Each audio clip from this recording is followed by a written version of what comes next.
السلام علیکم ورحمۃ اللہ وبرکاتہ۔ بسم اللہ الرحمن الرحیم۔ قلعہ معلیٰ کے ایک سنسان سے گوشے میں واقع سرکاری اقامت گاہ کو خالی کرنے سے پہلے ایک خدمت گار نے سرگوشی کرتے ہوئے امیر جلال سے کہا، اگر آپ مناسب سمجھیں تو اپنے علاج کے سلسلے میں اس لڑکی سے ضرور رجوع کریں جس کی وجہ سے آپ پر یہ خوفناک بیماری مسلط ہوئی ہے۔ امیر جلال نے چونک کر خدمت گار کی طرف دیکھا اور پھر نگار خانم کے کمرے میں پہنچ کر کسی سوالی کی طرح گڑ گڑانے لگا، مجھے معاف کر دو کہ واقعتاً میں نے تم پر بڑا ظلم کیا ہے، مگر افسوس تو اس وقت معافی طلب کر رہا ہے جب تیرے طاقتور ہاتھ مجھ پر مزید ظلم کرنے کے قابل نہیں رہے۔ نگار خانم نے بمشکل اپنی زبان سے یہ الفاظ ادا کیے۔ جریان خون کے باعث وہ اس قدر نڈھال ہو چکی تھی کہ اس کے لیے فرش سے اٹھ کر بستر پر بیٹھنا بھی محال تھا۔ امیر جلال، شاید تجھے یاد نہیں ہوگا کہ فرعون نے بھی ڈوبتے وقت یہی کہا تھا، آمنا برب ہارون و موسیٰ، کہ میں موسیٰ کے اور ہارون کے رب پر ایمان لے آیا، لیکن اس وقت بہت دیر ہو چکی تھی۔ اگر وہ اختیار کی حالت میں اپنے اللہ کی وحدانیت اور کبریائی کا اقرار کر لیتا تو یقیناً غرق ہونے سے بچ جاتا۔ تیری معافی بھی کسی بے دست و پا اور مجبور انسان کا عمل ہے۔ اب کیا معافی، کیا ظلم، کیا ظالم اور کیا مظلوم؟ میرا اور تیرا حساب تو کسی دوسری عدالت میں ہوگا۔ مجھے تجھ سے کوئی شکایت نہیں۔ بابا سے رجوع کر، شاید تجھے اس عذاب سے نجات مل جائے۔ یہ کہہ کر نگار خانم نے فرش پر لیٹے لیٹے دوسری طرف منہ پھیر لیا۔ امید کی ہلکی سی کرن کی تلاش میں امیر جلال زنداں کی طرف بھاگا۔ وہ سوچ رہا تھا کہ کسی صورت اس کے ہاتھوں کی کھوئی ہوئی طاقت بحال ہو جائے، پھر وہ نگار خانم جیسی سرکش لڑکی کو اپنے سامنے جھک جانے پر مجبور کر دے گا۔ امیر جلال کی خبیث فطرت میں کوئی تبدیلی واقع نہیں ہوئی تھی۔ وہ تو بس اپنا مطلب نکالنے کے لیے ملکہ غزنی سے رحم کی بھیک مانگتا تھا۔ کبھی نگار خانم کے سامنے دستے سوال دراز کرتا تھا اور اب نظام شاہ رحمۃ اللہ علیہ کے پیروں پر سر رکھنے کے لیے زنداں کی طرف بھاگا جا رہا تھا۔ جب امیر جلال داروغہ زنداں کے قریب پہنچا تو اس نے چونک کر سالار غزنی کی طرف دیکھا۔ یہ آپ کے ہاتھوں کو کیا ہو گیا ہے؟ کچھ نہیں، امیر جلال نے حسب عادت تلخ اور ناخوشگوار لہجے میں کہا۔ دروازہ کھولو، مجھے نظام شاہ کو دیکھنا ہے کہ وہ زندہ ہے یا اس کی سانسیں ختم ہو چکی ہیں۔ داروغہ زنداں کو ابھی تک یہ بات معلوم نہیں تھی کہ امیر جلال سالاری کے عہدے سے معزول ہو چکا ہے اور اس کی حیثیت ایک سپاہی سے زیادہ نہیں ہے۔ اپنی اسی لا علمی کے سبب داروغہ زنداں نے امیر جلال کے حکم کی تعمیل میں قید خانے کا دروازہ کھول دیا۔ امیر جلال کسی دہشت زدہ انسان کی طرح دروازے میں داخل ہوا، مگر چند قدم آگے بڑھاتے ہی اس پر وہی کیفیت طاری ہو گئی۔ امیر جلال کو محسوس ہوا کہ جیسے کوئی نادیدہ ہاتھ اس کے دماغ میں میخیں ٹھونک رہا ہو اور کوئی آہنی شکنجہ اس کے دل کو پکڑ کر مسل رہا ہو۔ امیر جلال گھبرا کر باہر نکل آیا۔ وہ کچھ دیر اور وہیں ٹھہر جاتا تو یقیناً دم گھٹنے سے اس کی موت واقع ہو جاتی۔ یہ ابھی زندہ ہے۔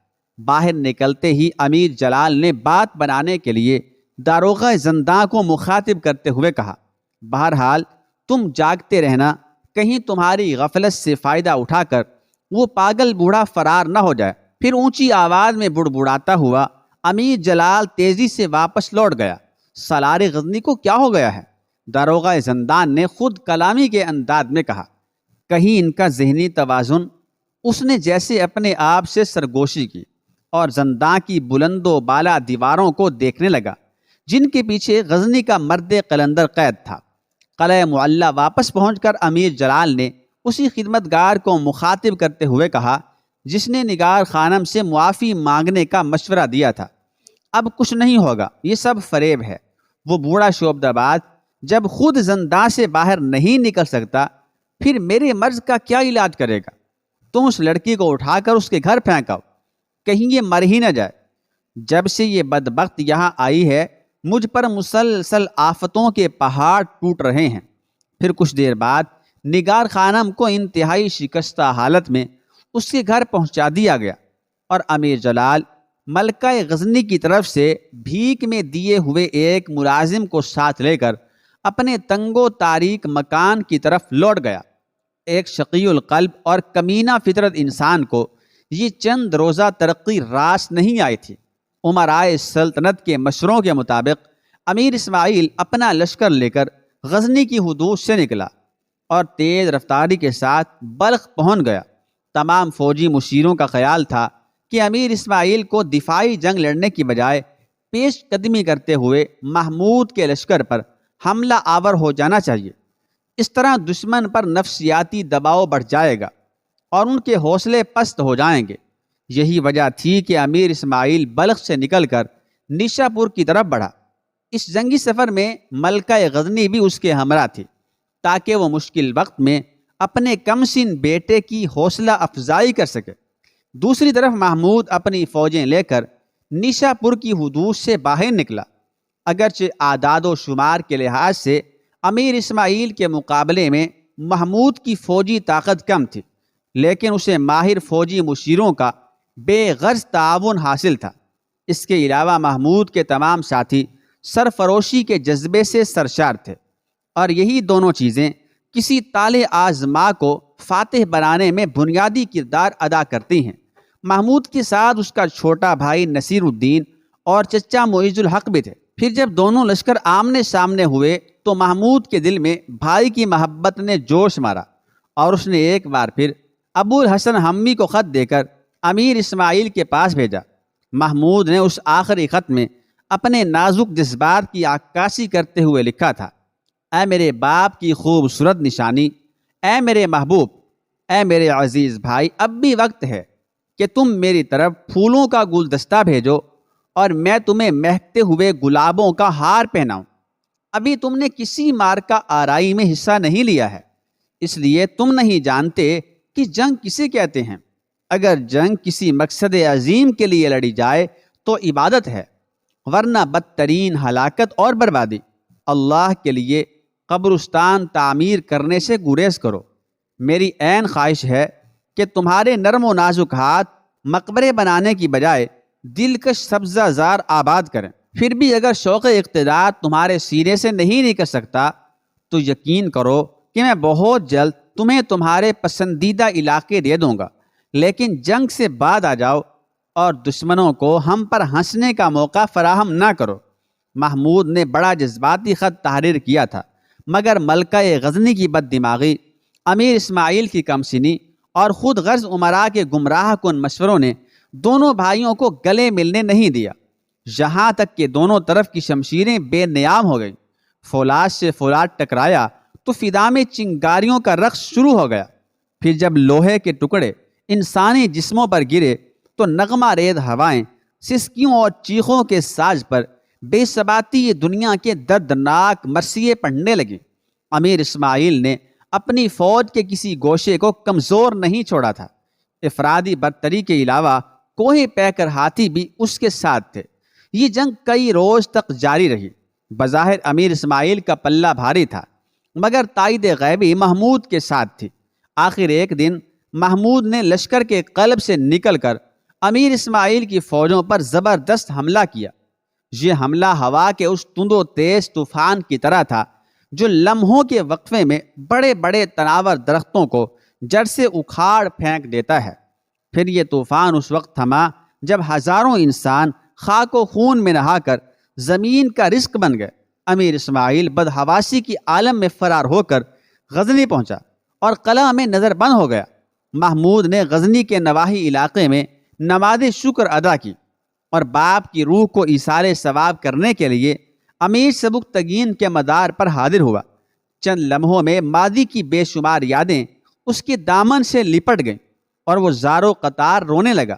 امیر معظم، آپ کا یہ محبوب فرزند، یہ ادنا خدمتگار اس وقت آپ کی بارگاہ جلال میں حاضر ہوا جب آپ اس کا اداس چہرہ دیکھ سکتے ہیں اور نہ اس کی درد بھری آواز سن سکتے ہیں۔ بے شک آپ خدا ترس، رعایا کے ہمدرد اور عادل و منصف انسان تھے۔ اللہ آپ کی مغفرت کرے اور میری چند نیکیاں آپ کے نامہ اعمال میں تحریر کر دے، مگر آپ کی ایک کوتاہی کے سبب اللہ کی زمین پر خون کے دریا بہہ گئے اور اہل اسلام کی طاقت آپس کے جھگڑوں میں تقسیم ہو گئی۔ کاش ایسا نہ ہوتا، کاش ایسا نہ ہوتا۔ محمود بہت دیر تک باپ کی قبر سے لپٹا روتا رہا۔ پھر جب اس کے دل کا غبار ڈھل گیا تو وہ اپنے حریفوں کی طرف متوجہ ہوا۔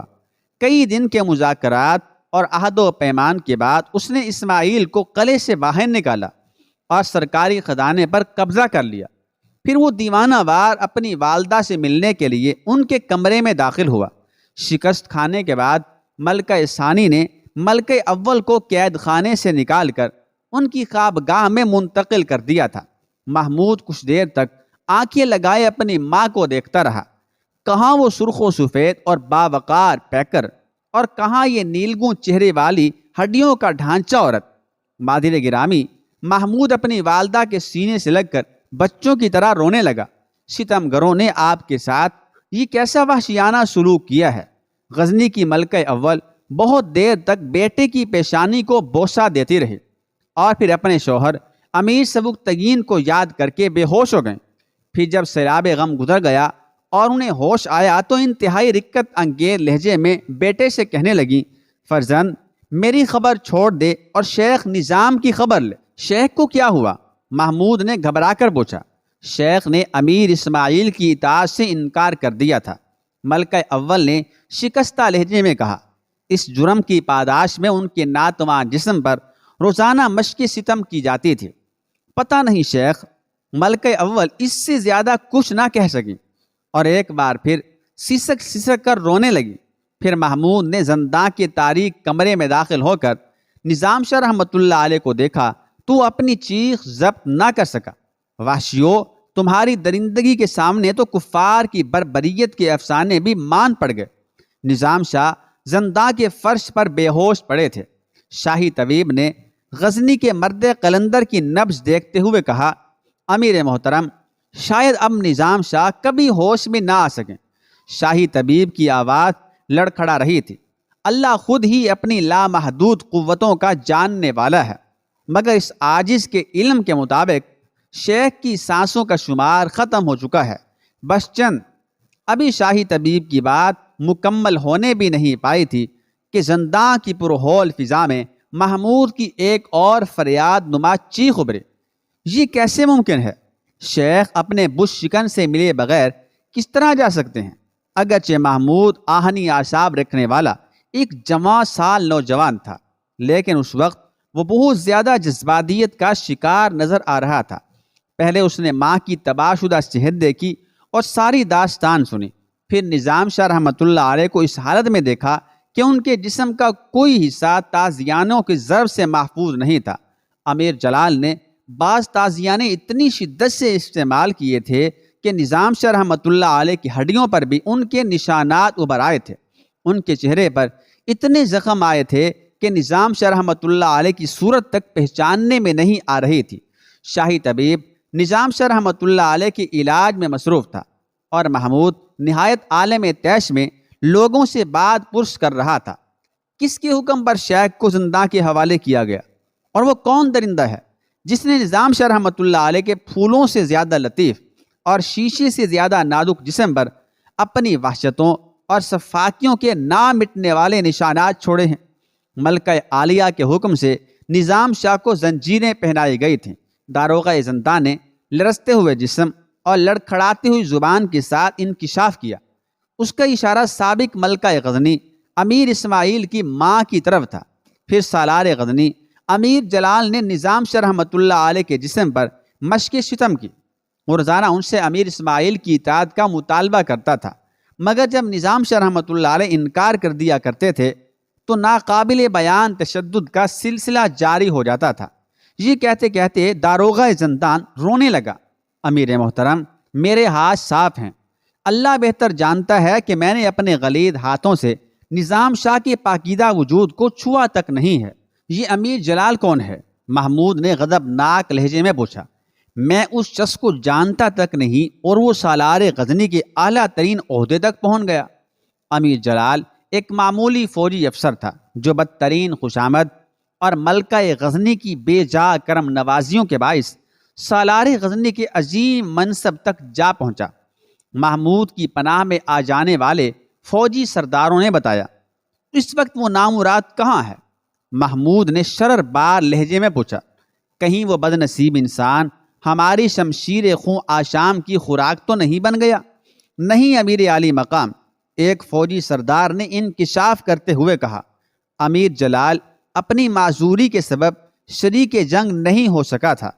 یہ کہتے ہوئے فوجی سردار نے امیر جلال کے مفلوج ہو جانے کی پوری تفصیل بیان کر دی اور اپنے اس یقین کا بھی اظہار کیا کہ یہ سب کچھ نظام شاہ رحمۃ اللہ علیہ پر تشدد کیے جانے کا نتیجہ ہے۔